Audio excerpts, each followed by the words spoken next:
Cinco de Mayo has been a holiday in American culture since the early 1960s. It was originally adopted as a way of Mexican Americans to not forget their native roots. During the 1800s, during the early 1800s, Mexico was forced to sell their land to America, and in doing so gave those Mexicans the opportunity to stay in their native lands. These people built their new lives on what became American soil and slowly began to forget their roots. In the early 1960s, during a time period where Mexican Americans were viewed as a lesser class, it was Spanish newspapers who encouraged them to not forget their roots. Publications were ran to remind them that celebrating a time period where they overcame a strong nation was important. Cinco de Mayo became a national celebration in the United States for Mexican Americans to remember the struggles overcome by their ancestors. The holiday that has been deeply rooted within American culture had unique beginnings. It was a way of immigrated Mexican Americans to celebrate their culture in the new land of opportunity. During the California Gold Rush and American Civil War, Latinos needed to create an identity in their new land. Cinco de Mayo not only commemorates Mexico's victory over a massive French army, but it united to honor two democracies defining themselves against slavery and European imperialism. Being able to keep meaning to history takes us to a place where we must learn how we arrived to such a big occasion. Cinco de Mayo has been primarily exploited as a time to drink and celebrate. However, the meaning of the celebration has left most people's minds. It is important to remember that during 1862, Mexico was very much still struggling to find meaning in becoming a new nation. They had fought through invasion of Spanish rule, as well as hostility between separating religion from state. In early 1862, letters were written to the heads of Britain, Spain, and France, telling that Mexico had no intention in repaying its debts to these countries. Mexico had no funds as they had exhausted them in their prior events of creating a republic. With no real support from the Mexican people and political parties fighting with each other, the nations who Mexico was indebted to sought an opportunity to move into foreign soil. These three countries arrived by January 1862. While the British and Spanish came to Mexican land and only requested their debts to be repaid, France had plans to take over. The three countries had agreed that they would only seek to recover their losses and to not impose any new government on the people. Together, they signed the Convention of London. This document, however, would only be honored by Britain and Spain, as the head of France had plans to spread their monarchy into Mexico. The French were led by French Emperor Napoleon Bonaparte, who saw an opportunity to create an empire in Middle America. This move saw the appointment of Archduke Ferdinand Maximilian in Mexico in 1861. By April 1862, Napoleon Bonaparte decided to conquer Mexico.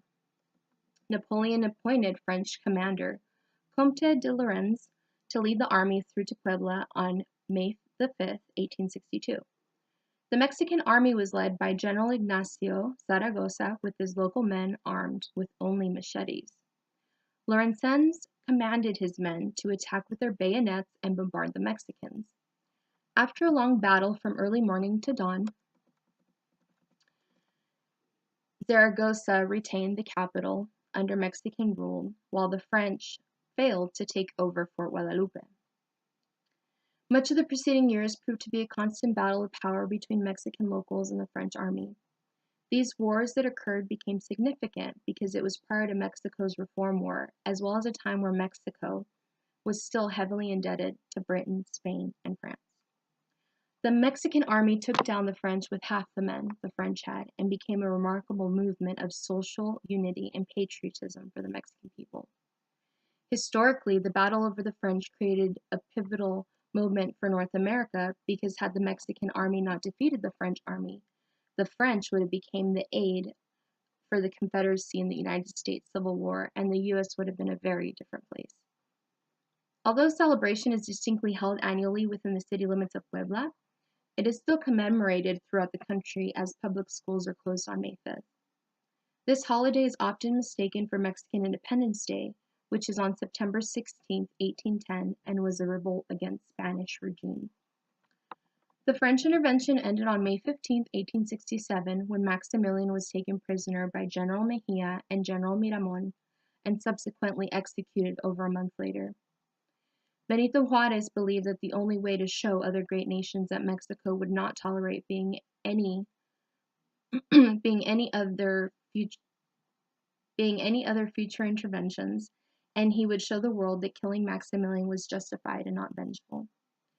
To commemorate this battle and defeat against France, President Benito Juarez decided to bestow the honor of providing the Mexican army participants a Medal of Honor.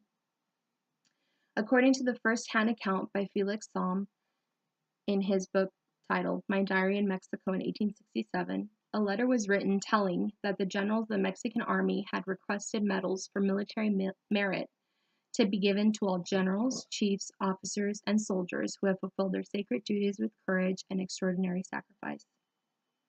This medal is adorned by laurel leaves and green enamel, tied at the base with red ribbon made of enamel. It also has a cross with 3 arms ending with a ball. On the front of the medal, it states Venció en Querétaro in 1867, and the back says La Patria Agradecida.